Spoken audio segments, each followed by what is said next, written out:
Selamat pagi jemaat yang dikasihi Tuhan. Mengucap syukur karena hari ini kita bersama bisa datang ke hadirat Tuhan untuk beribadah. Saudara-saudari, 2020 sudah sama-sama kita lewati. Dan hari ini juga kita udah masuk minggu keempat di bulan Januari 2021. Saya yakin kita semua pasti dari tahun 2020 sampai sekarang pasti pernah ngerasain sedih, ngerasain kecewa, khawatir, takut, banyak hal. Ada juga perasaan senang, bersyukur, sukacita, pasti ada gitu. Saudara-saudari, mari kita lalui tahun 2021 ini bersama-sama dengan satu pengharapan dalam Kristus Yesus. Pengharapan dalam panggilannya untuk kita, setiap umat pilihan Tuhan. Mari bersama kita siapkan diri kita siapkan hati kita untuk datang ke hadirat Tuhan. Saat teduh.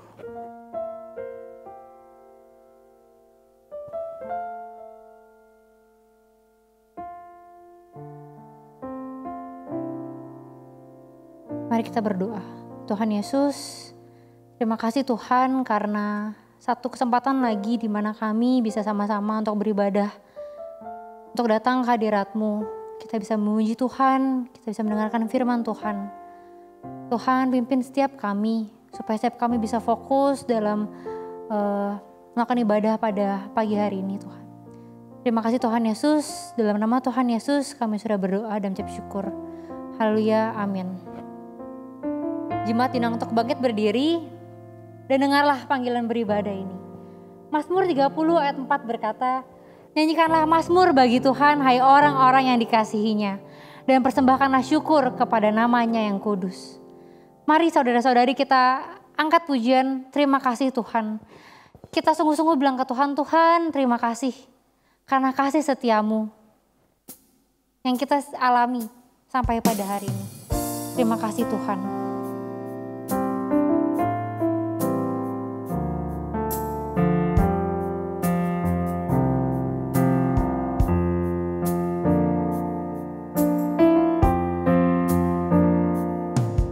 Terima kasih Tuhan untuk kasih setiamu yang ku alami dalam hidupku.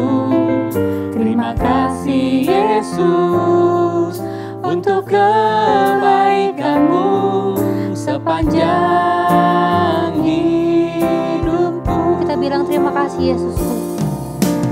Terima kasih Yesusku buat anugerah yang kau beri, sebab hari ini Tuhan adakan syukur bagimu. Sekali kita ulang, terima kasih Tuhan untuk kasih setiamu dalam hidup setiap kita. Terima kasih Tuhan untuk kasih setiamu yang ku alami dalam hidupku. Terima kasih Yesus untuk kebaikanmu sepanjang hidupku. Terima kasih Yesusku. Terima kasih Yesusku buat anugerah yang kau beri, sebab hari ini Tuhan adakan syukur bagimu. Kita ulangin sekali lagi refnya. Terima kasih Yesusku. Terima kasih Yesusku buat anugerah yang kau beri, sebab hari ini Tuhan adakan syukur bagimu. Silakan duduk saudara-saudari. Yakobus 4 ayat 8 berkata, mendekatlah kepada Allah dan Ia akan mendekat kepadamu. Tahirkanlah tanganmu, hai kamu orang-orang berdosa, Dan sucikanlah hatimu, hai kamu yang mendua hati. Mari bersama kita kembali berdoa kepada Tuhan. Kita minta ampun atas setiap dosa kita. Meskipun kita adalah orang yang percaya, namun kita tetaplah manusia yang berdosa yang membutuhkan anugerahnya setiap hari, bahkan setiap waktu. Karena hanya Kristuslah yang sanggup menyucikan setiap dosa-dosa kita. Mari saudara-saudari kita tundukkan kepala kita. Kita akui semuanya kepada Tuhan.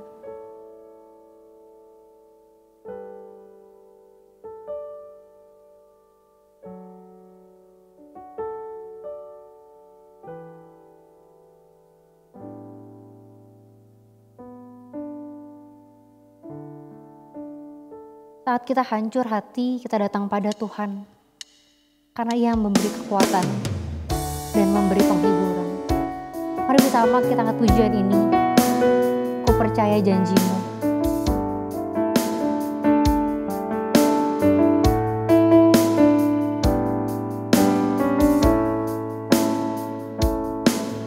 Saat ku hancur hati, ku datang padamu.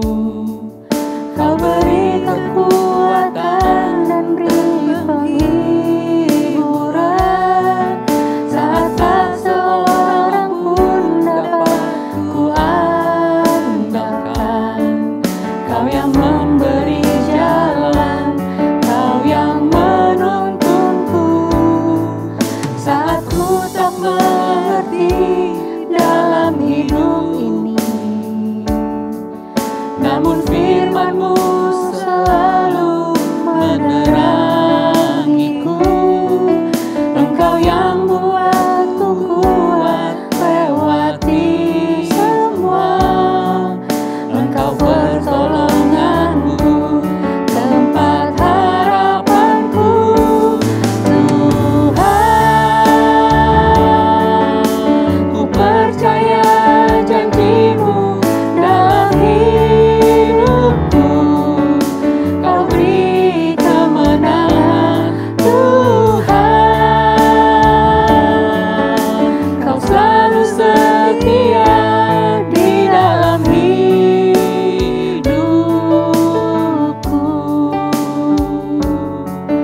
Kau berharga bagiku, Kaulah jaminanku dalam hidupku. Bersama-sama kita lagi sekali lagi lagu ini. Kita katakan saat ku hancur hati, kita datang kepada Tuhan. Ku percaya janji-Mu. Saat ku hancur hati, ku datang padamu. Kau beri kekuatan dan beri penghiburan. Saat tak seorang pun dapat ku andalkan. Kau yang memberi jalan, Kau yang menuntunku. Saat ku tak mengerti dalam hidup ini, namun firman-Mu selalu menerangiku. Engkau yang buatku kuat lewati semua. Engkau pertolongan-Mu, tempat harapanku. Tuhan, ku percaya janji-Mu dalam hidupku. Kau beri kemenangan,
Kita tundukkan kepala, kita berdoa.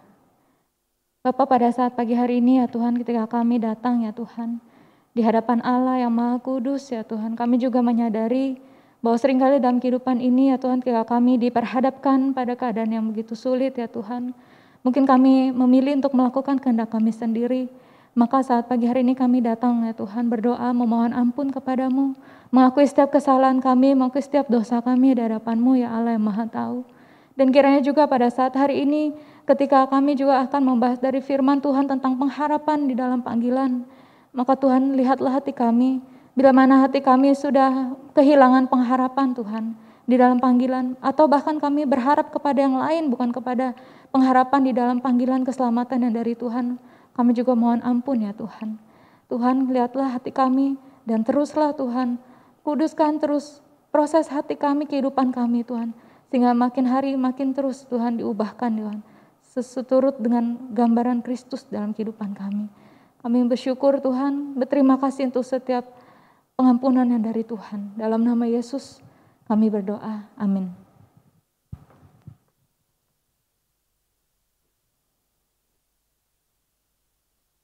Amin. Jemaat diundang untuk bangkit berdiri. Ratapan 3 ayat 22-23 berkata, tak berkesudahan kasih setia Tuhan, tak habis-habisnya rahmat-Nya. Selalu baru setiap pagi, besar kesetiaanmu. Saudara-saudari, kasih setia Tuhan terus ada buat setiap hidup kita. Mari sama-sama kita bersyukur karena kasih setianya buat kita. Kita katakan, Kaulah Tuhan satu-satunya, sumber dari segalanya. Mari dengan semangat kita nyanyikan pujian ini. Kaulah satu-satunya.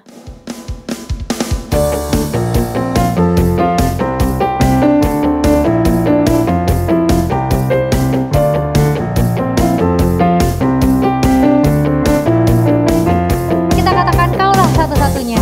Kaulah Satu-satunya sumber dari segalanya. Kau kebenaran yang selalu ku pegang. Kau keyakinanku untuk bersinar terang. Yesus Tuhanku yang berkuasa atasku, hidupku takkan sama. Ku tahu sungguh anugerah-Mu bagiku, hidupku takkan sama. Kita katakan, Kaulah alasan untukku hidup. Kaulah alasan untukku hidup, hanya menyenangkan-Mu. Kaulah alasan untukku hidup, hanya menyenangkan-Mu. Kita katakan, Yesus Tuhanku yang berkuasa atasku. Yesus Tuhanku yang berkuasa atasku, hidupku takkan sama. Ku tahu sungguh anugerah-Mu bagiku, hidupku takkan sama. Kita katakan sekali lagi, Yesus Tuhanku yang berkuasa atasku. Yesus Tuhanku yang berkuasa atasku, hidupku takkan sama. Ku tahu sungguh anugerah-Mu bagiku, hidupku takkan sama. Kita katakan lagi, hidupku takkan sama. Hidupku takkan sama. Sekali lagi, hidupku takkan sama. Hidupku takkan sama. Mari sama-sama kita beri tepuk tangan buat Tuhan kita. Silakan duduk saudara-saudari. Saudara-saudari, saya percaya kalau sesungguhnya gak ada satupun manusia yang bisa berikan kita suatu pengharapan yang pasti gitu.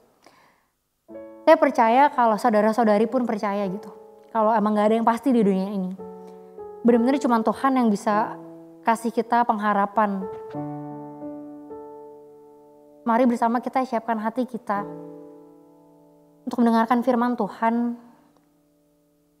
Kita katakan, Tuhan, selain Kau tiada yang lain.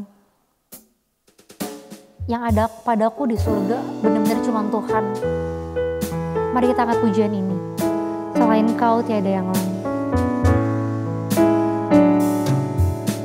Selain Kau tiada yang lain. Ada padaku di surga. Selain Kau tiada yang lain. Yang ku ingini di bumi, yang ku ingini di bumi. Sekalipun dagingku dan hatiku habis lenyap, gunung batuku dan bagianku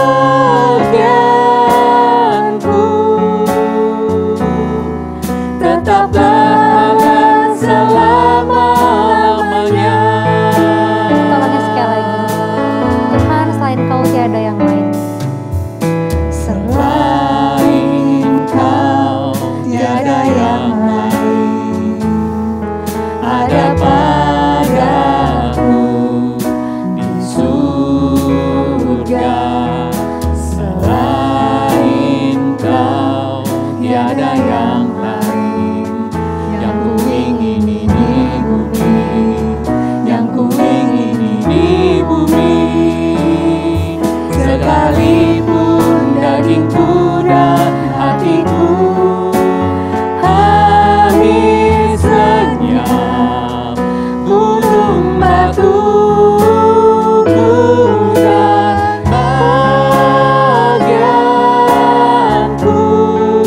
Tetaplah Allah selama-lamanya. tetaplah Allah selama-lamanya. Tetaplah Allah selama-lamanya. Sekali kita katakan, tetaplah Allah selama-lamanya. Tetaplah Allah selama-lamanya.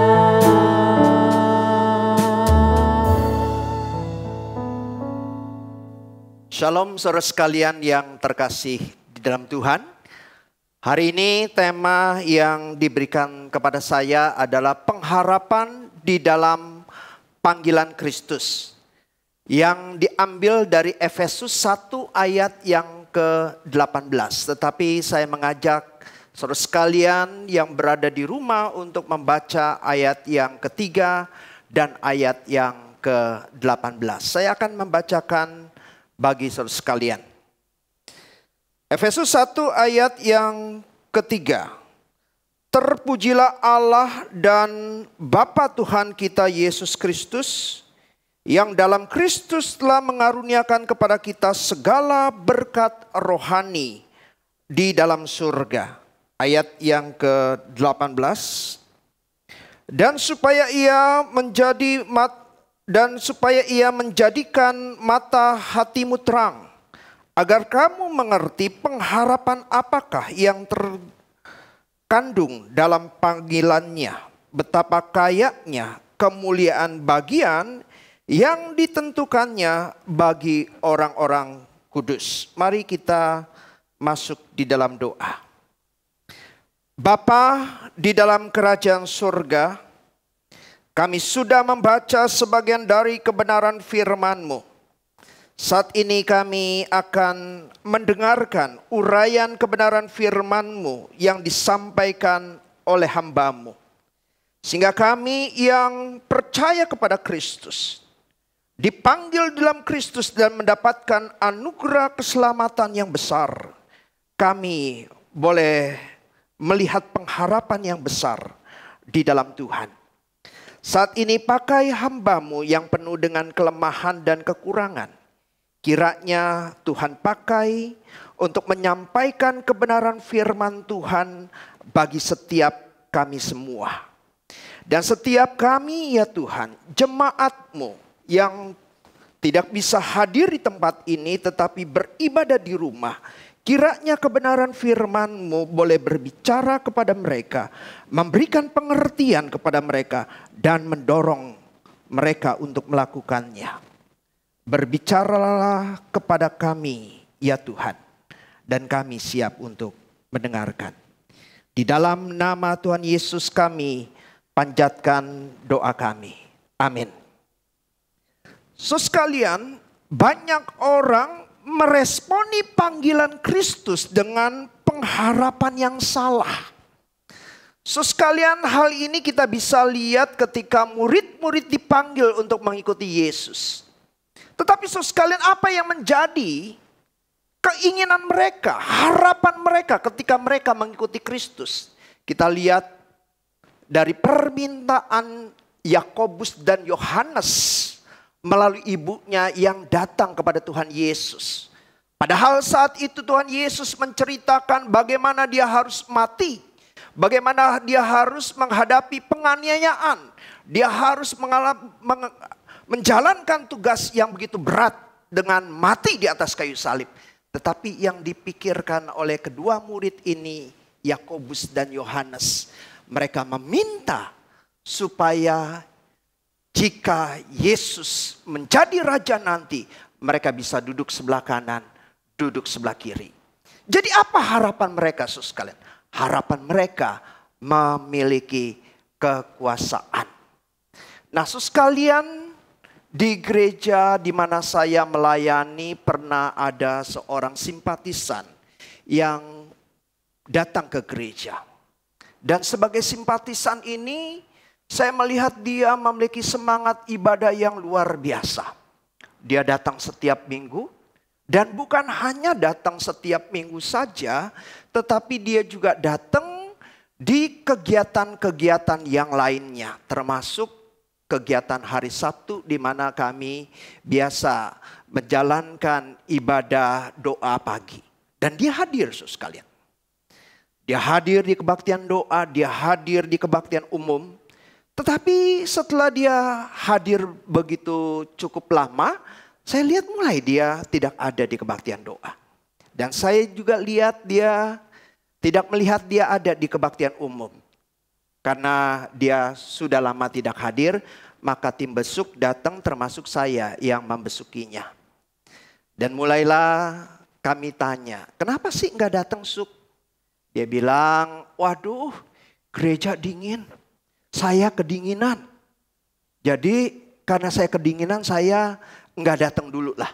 Itu alasan dia waktu kunjungan yang pertama. Kami tunggu-tunggu ternyata tidak datang lagi karena dia tidak pandai berbahasa Indonesia dan lebih lancar berbahasa Hokkien. Maka saya mengajak seorang jemaat yang bisa berbahasa Hokkien. Maka mulailah orang ini bertanya, kenapa sih nggak datang? Dan akhirnya saudara sekalian dia jujur mengatakan bahwa dia tidak datang karena dia mengharapkan kesembuhan. Jadi dia ada sakit mah kronis, dia sudah pergi ke wihara, dia berdoa di wihara tidak sembuh. Dan dia datang ke gereja dengan harapan yang sama, dia berdoa supaya penyakit mahnya sembuh. Tetapi dia tidak merasakan ada kesembuhan dari Tuhan. Karena dia merasa bahwa penyakitnya tidak disembuhkan, akhirnya dia tidak lagi datang beribadah ke gereja. Apa harapannya mengikuti Yesus? Sekalian harapannya mengikuti Yesus supaya dia mendapatkan kesembuhan. Sekalian banyak orang yang mengikuti Yesus dengan konsep yang seperti ini. Mereka datang meresponi panggilan Yesus, mungkin menjadi anggota gereja, datang beribadah. Tetapi harapannya mengikuti Yesus bukan untuk memperoleh sesuatu yang bernilai lebih daripada kesementaraan ini. Sekalian banyak orang yang mengikuti Yesus karena kekuasaan, karena kesembuhan, karena kekayaan, karena jabatan. Saudara sekalian, banyak orang meresponi panggilan Yesus dengan pengharapan yang salah. Pengharapan yang sebenarnya tidak dijanjikan oleh Yesus kepada mereka. Sekalian, banyak orang meresponi panggilan Kristus dengan pengharapan yang salah. Itu juga disebabkan karena banyak pendeta, banyak gereja yang mengajarkan dan memberitakan supaya orang mengikuti Yesus dengan pengharapan yang salah. Mungkin sekali kita mengetahui yang namanya teologi kemakmuran. Artinya orang-orang diundang mengikuti Yesus supaya orang yang mengikuti dia akan memiliki kesuksesan, akan memiliki kekayaan, akan memiliki kemakmuran. Bukankah teologi ini diajarkan oleh banyak gereja, oleh banyak pendeta, sehingga ada orang yang datang ke gereja yang mau mengikuti Yesus dengan pengharapan yang salah. Sekarang saya pernah mengikuti ibadah di sebuah gereja di mall. Bukan dari kalangan Injili tetapi dari kalangan karismatik. Sekalian, ketika saya mengikuti ibadah yang dilakukan di gereja tersebut, ya pemberitaan firman, dan waktu itu ada perjamuan kudus. Sekalian, menarik ketika perjamuan kudus diadakan, pendetanya sebelum memimpin perjamuan kudus, seperti biasa ada kata yang disampaikan terlebih dahulu. Nah, sekalian, sebelum perjamuan kudus diadakan, dia membacakan satu bagian dari 1 Korintus pasal yang ke-11 ayat yang ke-27 sampai yang ke-29. Dan dikatakan sekalian, di dalam bagian itu, jemaat di Korintus memang banyak yang sakit, bahkan mengalami kematian karena mereka makan roti dan minum cawan Tuhan tanpa mengakui tubuh Tuhan. Dan dia katakan, bagi mereka yang tidak mengakui darah dan tubuh Tuhan, tidak mengerti makna perjamuan kudus, maka ada kutuk. Dan sekalian, ketika dia menyampaikan itu, dikatakan oleh dia, dan sebaliknya, jikalau ada orang yang mengikuti perjamuan kudus, mengerti konsep yang benar, mengerti Yesus, tubuh Yesus, dan juga darah Yesus dalam kehidupannya, maka ada berkat. Wah, sekalian menarik sekalian. Ketika dia katakan ada berkat. Apa berkatnya? Sekalian, dia katakan kalau saudara ikut perjamuan kudus, saudara yang saat ini sakit bisa sembuh. Saudara yang saat ini sedang mengalami kesulitan ekonomi, saudara sekalian, kehidupan ekonominya bisa dipulihkan.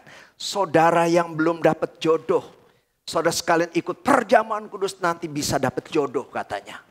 Saudara sekalian, dia mengajarkan ajaran yang demikian. Perjamuan kudus yang seharusnya kita ikuti dengan mengerti pengharapan apa. Pengharapan besar apa yang Allah berikan kepada kita. Menjadi orang mengikuti perjamuan kudus. Dengan konsep pengharapan. Supaya kaya, supaya sukses, supaya makmur, supaya sembuh. Sekalian, pengharapan apakah yang dijanjikan oleh Allah di dalam Kristus? Maka sekalian, bagian firman Tuhan yang kita baca tadi di dalam Efesus 1 ayat ketiga dikatakan, terpujilah Allah dan Bapa Tuhan kita Yesus Kristus, yang dalam Kristus kepada kita segala berkat rohani di dalam sorga. Jadi sekalian, dikatakan ada berkat rohani bagi orang yang percaya. Sekalian, Yesus pernah mengucapkan kalimat di dalam Yohanes 10 ayat 10. Pencuri datang hanya untuk mencuri dan membunuh dan membinasakan.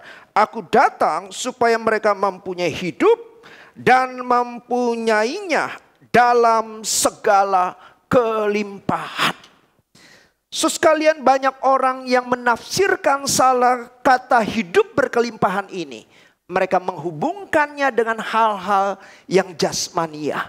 Hidup berkelimpahan itu kaya, sukses, banyak harta, ya kesuksesannya besar gitu ya. Banyak orang yang menafsirkan dengan pemahaman yang demikian. Tetapi apakah yang dimaksudkan oleh Yesus ketika Yesus mengatakan, "Aku datang supaya engkau memiliki hidup dan memilikinya di dalam segala kelimpahan." Kan Yesus mengucapkan kalimat ini kepada mereka yang hidup, bukan kepada mereka yang mati. Mereka bisa mendengar, mereka bisa berespon, mereka bisa melihat Yesus, mendengarkan ajaran Yesus. Jadi sekalian kehidupan yang dijanjikan oleh Yesus ini bukan kehidupan seperti kita bisa bernafas, kita bisa bergerak, kita bisa berjalan. Tetapi ada kehidupan yang berbeda. Yaitu kehidupan rohani. Sekalian manusia yang sudah jatuh dalam dosa. Dikatakan mati secara rohani. Yang digambarkan di bagian ayat ini. Mereka sudah mengikuti iblis yang digambarkan sebagai pencuri. Yang mencuri dan yang membunuh. Sekalian manusia sudah jatuh dalam dosa. Karena tergoda oleh iblis. Mengikuti keinginan iblis. Dan dikatakan manusia mengalami yang namanya kematian secara rohani. Tetapi Yesus digambarkan sebagai seorang gembala yang datang mencari domba yang hilang, yang datang ke dalam dunia ini, mati di atas kayu salib menebus dosa umat manusia, dan digambarkan sebagai seorang gembala. Dia menjaga domba-dombanya supaya domba-dombanya itu terjaga dengan baik. Yesus datang memberikan kehidupan. Jadi sekalian hidup berkelimpahan yang dimaksud oleh Yesus bukan berkat secara jasmani. Bukan kesuksesan, bukan kekayaan, bukan karir yang melonjak tinggi, bukan sekalian. Tetapi hidup berkelimpahan yang dimaksudkan oleh Yesus adalah berkat secara rohani. Sekalian berkat rohani ini melampaui segala berkat jasmani. Matius 16 ayat 26 dikatakan, apa gunanya seorang memperoleh seluruh dunia ini tetapi kehilangan nyawanya?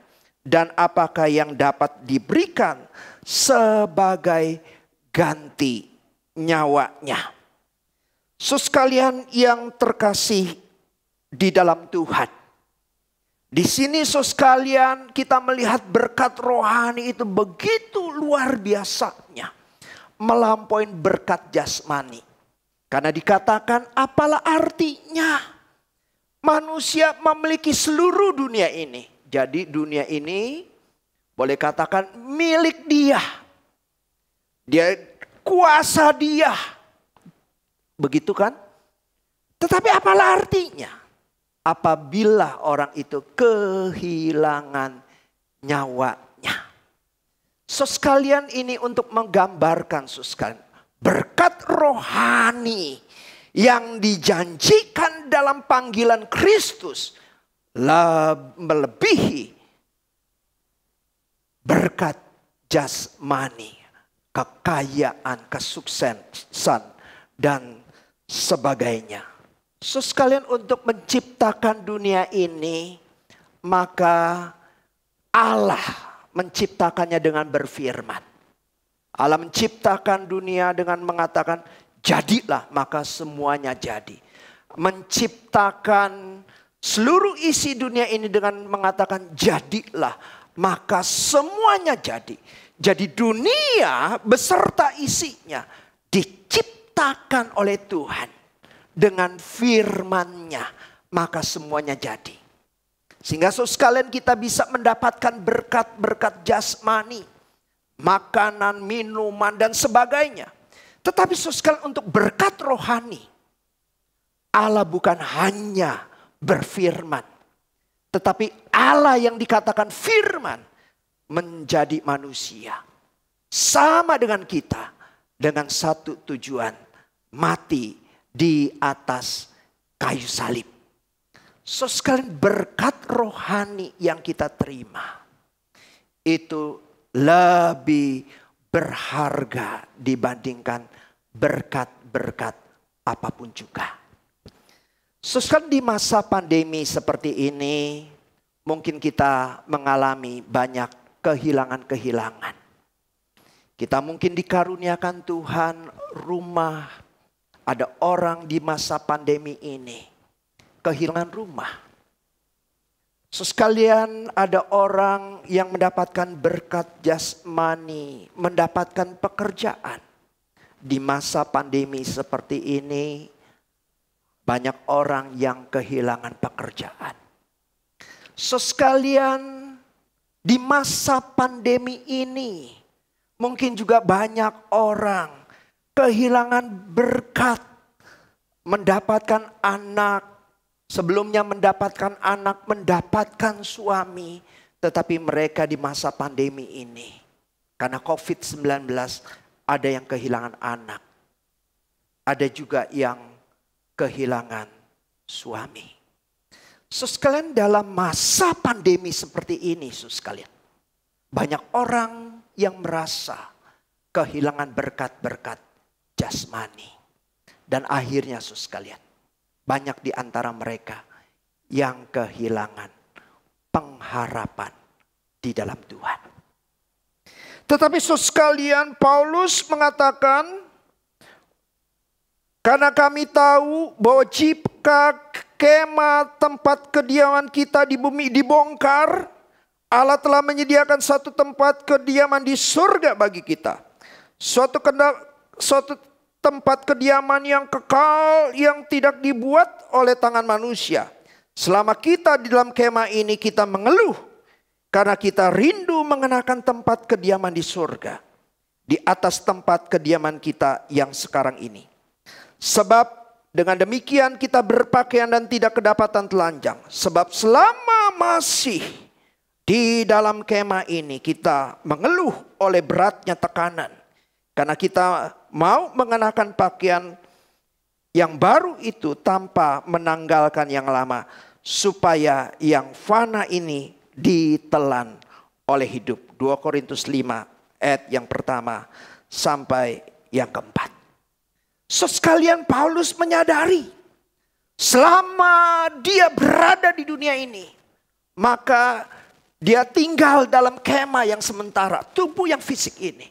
Dan dia menyadari banyak yang namanya penderitaan, kesulitan yang membuat dia berkeluh kesah kepada Tuhan. Tetapi sekalian, di dalam kondisi seperti ini, Paulus diingatkan pengharapan di dalam Kristus, pengharapan di dalam kekalan, yaitu dia akan meninggalkan dunia ini yang sementara ini dan akan tinggal bersama dengan Yesus. Ada berkat rohani yang besar di dalam kerajaan sorga, yaitu di sorga tidak lagi ada penderitaan, kesulitan, dan air mata. Sekalian, Kristus memanggil kita supaya kita bisa mendapatkan berkat rohani ini. Kita yang mati dalam dosa, kita memiliki hidup yang kekal. Kita yang seharusnya dihukum dalam kematian kekal di neraka, kita memperoleh hidup yang kekal. Dan kita bersama-sama di dalam kerajaan sorga. Sekalian inilah panggilan rohani yang Yesus berikan kepada siapa yang mau mengikuti dia. Orang yang mau mengikuti dia, ada berkat rohani yang Tuhan berikan kepadanya. Yang kedua, sekalian kita melihat Efesus 1 ayat yang ke-18. Dan supaya ia menjadikan mata hatimu terang, agar kamu mengerti pengharapan apakah yang terkandung dalam panggilannya. Betapa kayanya kemuliaan bagian yang ditentukannya bagi orang-orang kudus. Jadi sekalian kita dipanggil oleh Kristus untuk memperoleh apa? Untuk memperoleh kemuliaan. Sekalian inilah panggilan yang bernilai, yang berharga bagi kita. Ketika Yesus memanggil kita, sekalian kita akan dipandang mendapatkan kemuliaan nanti. Sekalian, mungkin waktu kita membaca berita duka cita ayat di Filipi 1 ayat yang ke-21 seringkali dituliskan ya sebagai berita duka cita. Hidup bagi Kristus, mati adalah keuntungan. Sekalian pertanyaannya sekalian. Kematian bagi orang Kristen adalah keuntungan? Jawabannya iya. Kenapa? Karena berkat rohani yang tadi. Kita langsung bisa masuk ke dalam kerajaan sorga. Tetapi pertanyaan yang kedua, sekalian. Ketika kita dipanggil oleh Tuhan, kita mendapatkan tempat di dalam kerajaan sorga. Pertanyaannya, sekalian, apakah mungkin juga waktu kita meninggal nanti, kita mendapatkan keuntungan, sekaligus juga kita bisa mendapatkan kerugian. Sekalian, seorang penulis yang bernama Erwin W. Lusser, dalam bukunya yang diterjemahkan dalam bahasa Indonesia, Kehidupan yang Seharusnya Anda Dambakan. Dia menceritakan tentang sebuah kisah. Ya, dia bilang dalam bukunya ini ketika orang-orang Kristen sedang mengantri masuk pintu surga, banyak di antara mereka yang meneteskan air mata. Wah, satu kalimat yang bagi saya mengherankan sekalian. Kita ngantri ke surga tapi meneteskan air mata. Nggak pernah kita lihat ke Dufan begitu ya. Wah, Dufan itu tempat yang menyenangkan, indah. Orang ngantri nangis. Jarang sekalian ya. Yang ada orangnya senyum bahagia. Ya, atau pergi ke bioskop sedang ngantri nangis. Nggak ada. Banyak kan yang ada adalah orang yang senyum penuh dengan kegembiraan. Tapi dia katakan sekalian. Ketika orang sedang mengantri ke pintu surga. Banyak di antara mereka yang meneteskan air mata. Air mata penyesalan. Kenapa sekalian? Karena mereka kehilangan upah, pahala yang Allah janjikan kepada mereka yang sungguh-sungguh hidupnya berkenan di hadapan Tuhan. Orang yang sungguh-sungguh hidupnya menjalankan perintah Allah. Di dalam hidupnya sungguh-sungguh mengasihi Allah. Menggunakan berkat-berkat yang Allah berikan di dalam hidupnya. Untuk mengerjakan sesuatu yang kekal. Dan dikatakan sekalian. Banyak orang Kristen. Ketika mengantri di surga. Meneteskan air mata. Saudara sekalian, saya setuju dengan kalimat ini. Karena di dalam 1 Korintus 3 ayat 14 sampai yang ke-15 dikatakan. Jika pekerjaan yang dibangun seorang tahan uji, ia akan mendapatkan upah. Jika pekerjaan yang terbakar, ia akan menderita kerugian. Tetapi ia sendiri akan diselamatkan. Tetapi seperti di dalam api. Sekalian dalam 1 Korintus pasal yang ketiga ini, hidup kita itu seperti membangun. Dan dikatakan dengan apakah kita membangunnya? Satu, dengan benda-benda yang tahan dengan api. Batu permata dengan emas. Atau dengan benda-benda yang mudah sekali terbakar. Kayu, jerami. Dan dikatakan sekalian, pekerjaan tiap orang akan diuji. Dan yang membangun dengan benda-benda yang tahan dengan api dikatakan akan mendapatkan upah. Tetapi mereka yang membangun dengan benda-benda yang mudah terbakar dan akhirnya terbakar, mereka kehilangan upah. So sekalian, ada sesuatu yang dapat hilang. Dan itu sesuatu yang berharga. Yaitu mahkota. Yaitu upah. Sebagai satu bentuk perhargaan Tuhan bagi kita. Bahwa kita di tengah dunia ini, kita menjalankan sungguh-sungguh apa yang menjadi perintah dari Allah. Kita menggunakan segala berkat-berkatnya untuk sesuatu yang bernilai di dalam kekekalan. Kita menjalankan tugas-tugas yang Allah inginkan di dalam kehidupan kita. Jadi pertanyaannya sekalian, apakah orang Kristen nanti akan mendapatkan kemuliaan yang sama? Jawabannya tidak. Setiap orang Kristen nanti dalam kerajaan sorga mendapatkan kemuliaan yang berbeda-beda.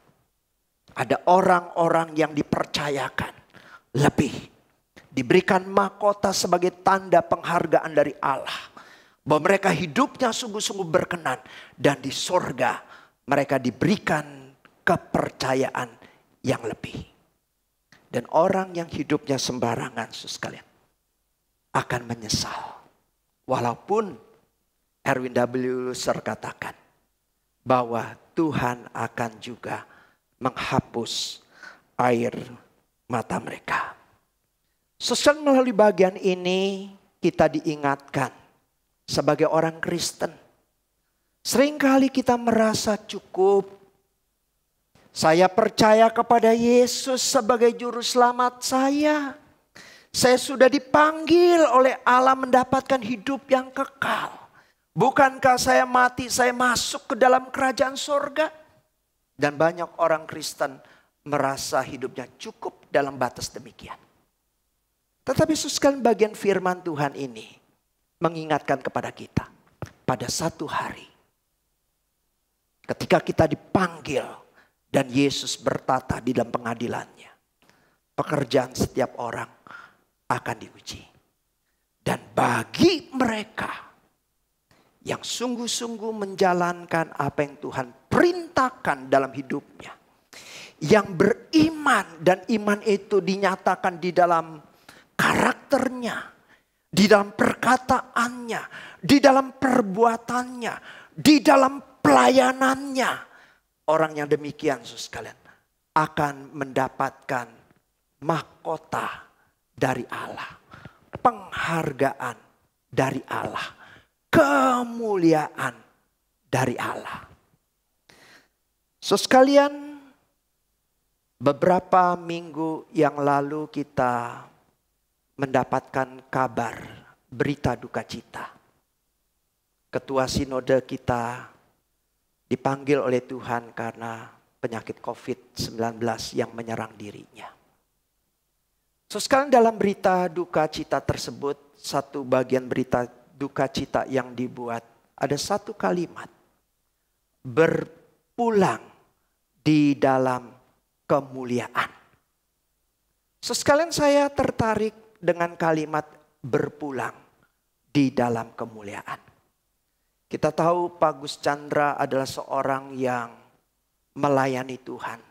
Walaupun dia seorang pengusaha, tetapi dia juga menggunakan waktunya melayani Tuhan. Menjadi ketua sinode yang saya pikir banyak menyita waktunya. Yang bisa dia gunakan untuk mengembangkan bisnisnya. Tetapi dia mau menerima tugas tanggung jawab ini. Dia mau menggunakan waktu-waktunya di dunia ini untuk melayani. So sekalian, di gereja kami, GKBJ Cengkareng, seringkali mengundang Bapak Gus Chandra sebagai penerjemah. Dan di bulan Desember dia sempat menerjemahkan 2 kali khotbah. Pertama yaitu untuk minggu terakhir dari bulan Desember. Dan satunya lagi untuk kebaktian di awal tahun. Sekalian, rekaman itu dilakukan satu kali, yaitu di hari malam Natal tanggal 24-nya. Dan Pak Gus masih menjalankan tugasnya sebagai seorang penerjemah. Saya mendapatkan kabar sebenarnya siang hari tubuhnya sudah merasa tidak enak. Dan beberapa hari memang juga dia merasa tubuhnya kurang sehat. Tetapi dia sudah melakukan rapid test dan rapid test menyatakan dia negatif. Sehingga dia pada saat itu walaupun tubuhnya kurang sehat, dia tetap mengambil kesempatan untuk melayani. Mungkin untuk ganti orang bagi dia saat itu tidak mudah. Jadi pada saat itu dia melayani, menerjemahkan 2 khotbah.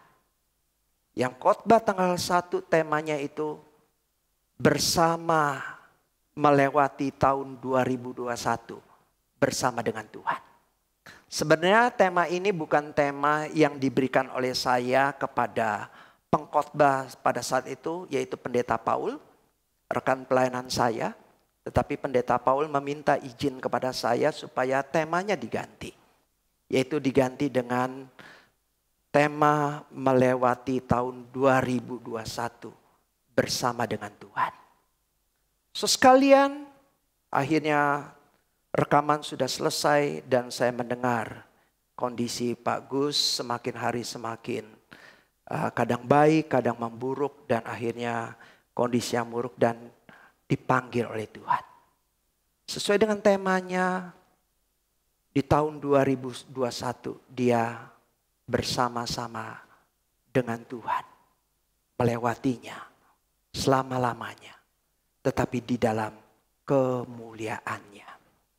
Sekalian, dia adalah contoh orang yang mau menggunakan kehidupannya. Orang yang mau menggunakan waktu-waktu hidupnya yang bukan hanya sebagai orang percaya diam. Tetapi mau melayani, mau menggunakan waktunya untuk hal yang sifatnya kekal. Dan orang-orang yang demikian, saudara sekalian. Orang yang demikian ketika dipanggil pulang, ada mahkota yang Tuhan sediakan kepada mereka. Ada kemuliaan yang Tuhan nyatakan kepada mereka. Sekalian, pada satu waktu kita pun akan mengalami hal yang sama. Tetapi pertanyaannya sekalian, ketika kita pulang, apakah kita pulang di dalam kemuliaan? Artinya apa yang Tuhan berikan kepada kita, anugerah, iman, diwujudkan gak di dalam kehidupan sehari-hari kita? Saudara, Efesus 1. Kitab Efesus ini intinya adalah menjelaskan Injil. Bagaimana dampak Injil, berkat Injil, dan dampaknya dalam keseharian hidup manusia. Sebagai bapak, sebagai ibu, sebagai seorang anak, bagaimana sikapnya di tengah keluarga, di dalam komunitas Kristen, sebagai manusia baru yang sudah diciptakan dalam Kristus, seperti apa sikapnya. Jadi kitab Efesus ini adalah kitab yang menceritakan bagaimana berita Injil seharusnya mewarnai kehidupan kita sehari-hari. Sekarang pertanyaannya, sekalian, apakah kita mewujudkan iman kita di dalam keseharian kita, sehingga nanti kita pulang, kita dipandang mulia di hadapan Tuhan? Mari kita masuk dalam doa. Bapa, kami sekali lagi bersyukur untuk firman-Mu yang boleh mengingatkan kami, ya Tuhan. Ketika Kristus memanggil kami mendapatkan berkat rohani yang besar. Ketika Kristus memanggil kami, maka Kristus juga akan memberikan kemuliaan bagi kami. Karena itu kiranya Tuhan menolong kami sebagai orang-orang percaya. Kami boleh menjalankan kehidupan kami dengan penuh bertanggung jawab. Apa yang Tuhan percayakan kepada kami, nafas kehidupan, berkat-berkat, kekayaan, jabatan, semuanya kami boleh gunakan, ya Tuhan, untuk mengerjakan apa yang Tuhan inginkan untuk kemuliaan nama Tuhan. Dan jikalau kami dengan setia menjalankannya, ada kemuliaan, ada mahkota, ada upah yang akan kami terima nanti.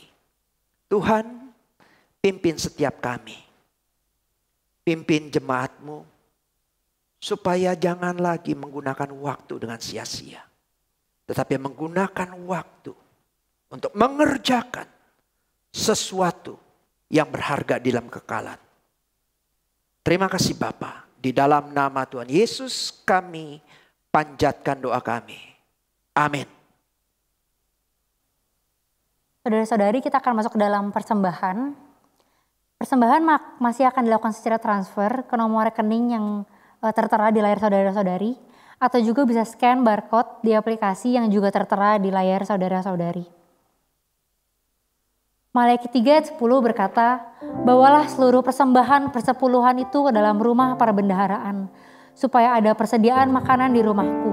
Dan ujilah aku, firman Tuhan semesta alam, apakah aku tidak membukakan bagimu tingkap-tingkap langit dan mencurahkan berkat kepadamu sampai berkelimpahan. Mari kita berdoa. Bapa di sorga, pada saat pagi hari ini juga ya Tuhan, kami bersyukur kalau Tuhan masih memberikan kesempatan untuk kami boleh mengembalikan apa yang menjadi milik Tuhan. Memberi kepada Tuhan sebagian dari apa yang Tuhan percayakan pada kami. Kiranya Tuhan berkenan menerimanya ya Tuhan.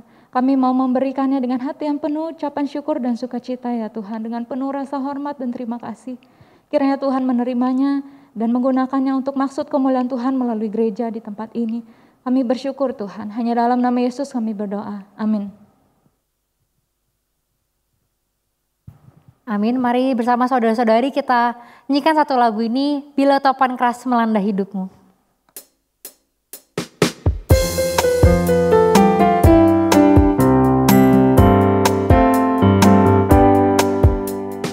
Bila topan keras melanda hidupmu, bila putus asa dan letih lesu, berkat Tuhan satu-satu hitunglah, kau niscaya kagum oleh kasih-Nya.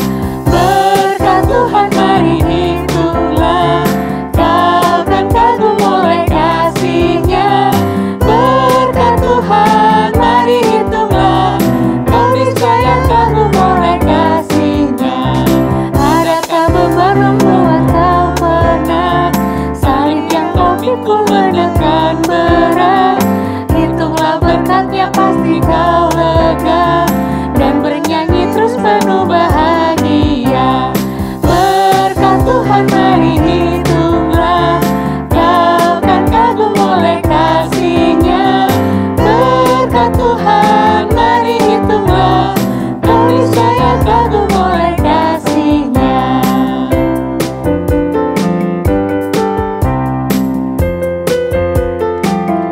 Bait yang ketiga, Bila kau memandang harta orang lain, ingat janji Kristus yang lebih permai. Hitunglah berkat yang tidak terbeli, milikmu di surga tiada terperi. Berkat Tuhan mari hitunglah, kau kan kagum oleh kasih-Nya. Berkat Tuhan mari hitunglah, kau niscaya kagum oleh kasih-Nya.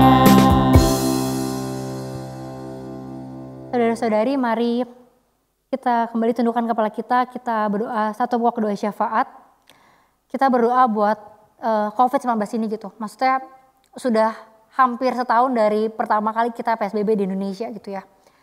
Mungkin udah banyak, kalau kita lihat udah banyak orang-orang yang mulai bersikap bodoh amat gitu. Misalnya pergi ya pergi gitu. Maksudnya udah nggak terlalu takut gitu sepertinya. Kita berdoa biar setiap manusia juga diberikan hikmat bijaksana daripada Tuhan kalau mereka tuh tahu ini tuh masih ada gitu. Dan kita berdoa juga buat setiap tim medis yang membantu, yang mengatur, yang menjaga gitu ya, menjadi garda depan lah gitu. Mari kita berdoa juga buat pemerintahan. Sama-sama kita berdoa buat pemerintahan, kita berdoa sama-sama buat tim medis yang ada dan juga manusianya sendiri, warga negara Indonesia, warga di Indonesia sendiri. Mari sama-sama kita tundukkan kepala, kita berdoa.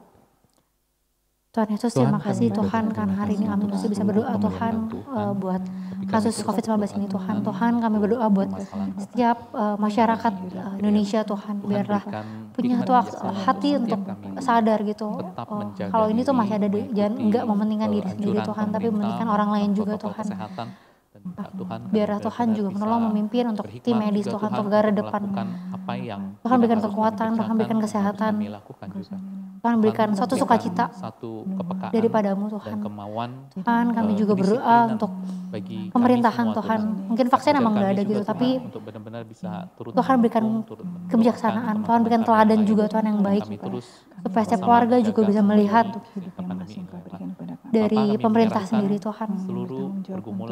Terima kasih Tuhan Yesus, dalam nama Tuhan Yesus kami berdoa. Amin. Mari dengan tetap bangkit berdiri, kita ikrarkan pengakuan iman rasuli. Pengakuan iman rasuli. Aku percaya kepada Allah, Bapa yang Maha Kuasa, Halik langit dan bumi, dan kepada Yesus Kristus, Anak yang tunggal Tuhan kita, yang dikandung dari Roh Kudus, lahir dari darah Maria, yang menderita sengsara di bawah pemerintahan Pontius Pilatus, disalibkan, mati dan dikuburkan, turun ke dalam kerajaan maut. Pada hari yang ketiga bangkit pula dari antara orang mati, naik ke surga di sebelah kanan Allah, Bapa yang Maha Kuasa. Dan dari sana Ia akan datang untuk menghakimi orang yang hidup dan yang mati. Aku percaya pada Roh Kudus, gereja yang kudus dan am, persekutuan orang kudus, pengampunan dosa, kebangkitan tubuh dan hidup yang kekal. Amin. Roma 11 ayat 36 berkata, sebab segala sesuatu adalah dari Dia dan oleh Dia dan kepada Dia. Bagi Dialah kemuliaan sampai selama-lamanya. Doksologi.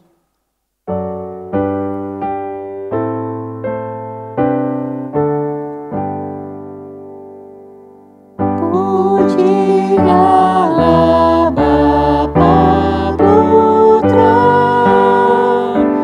puji Allah Roh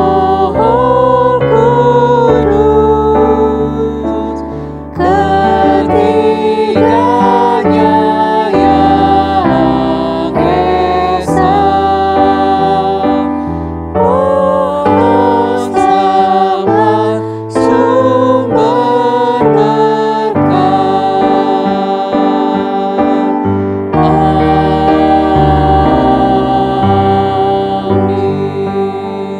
Doa berkat. Kita berdoa. Bapa di surga, kami datang di hadapan Engkau Tuhan. Kami bersyukur untuk ibadah yang bisa kami lakukan pada hari ini. Biarlah sungguh-sungguh itu hanya menyenangkan hati daripada Tuhan. Kami rindu setiap kami Tuhan di tengah dunia yang pengharapannya tidak pasti. Kami terus berharap kepada Tuhan saja yang pasti, yang absolut, yang mutlak adanya. Kami juga terus mau ya Tuhan berpengharapan di dalam panggilan kami. Karena Engkau menciptakan kami untuk melayani Tuhan. Engkau menyelamatkan kami untuk melayani Tuhan. Engkau juga memanggil dan memerintahkan kami untuk melayani Tuhan. Dan bahkan bukan saja di dalam gereja Tuhan, tetapi di antero hidup kami juga mau memakainya untuk melayani Tuhan dengan melayani sesama. Sehingga Engkau ditinggikan, Engkau dipermuliakan. Dan hamba-Mu terus berdoa ya Bapa, Engkau berkati jemaat Tuhan dari tua, muda, laki, perempuan.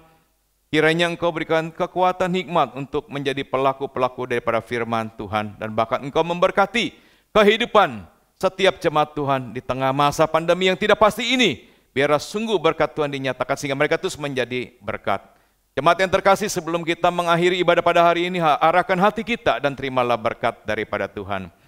Kiranya kasih daripada Allah Bapa yang berlimpah-limpah, kasih daripada Allah Anak Tuhan kita, Yesus Kristus yang tak pernah berkesudahan, dan kekuatan pertolongan daripada Allah Roh Kudus senantiasa menyertai Bapak Ibu sekalian menjadi pelaku-pelaku firman mulai saat ini sampai Tuhan Yesus datang kedua kalinya. Amin.